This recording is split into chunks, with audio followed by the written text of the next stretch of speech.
Donald Trump کا ایک بیان ابھی اس سامنے سے گزرا جب وہ کہہ رہے ہیں کہ ہم افغانستان سے اپنا فوجی سامان ہر حال میں واپس لے کر آئیں گے۔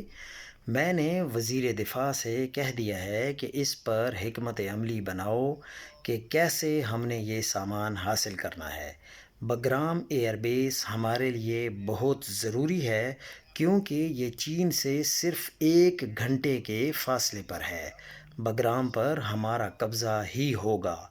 بگرام ایئر بیس تو صرف ایک بہانہ ہے، اصل میں چین نشانہ ہے۔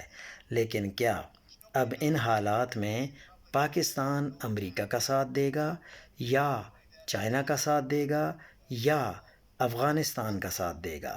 کیونکہ ان حالات میں یا تو چائنا کا انتخاب کرنا پڑے گا یا امریکہ کا انتخاب کرنا پڑے گا۔ امریکہ کے ساتھ اپنے تعلقات ہیں اور چائنا کے ساتھ اپنے تعلقات ہیں۔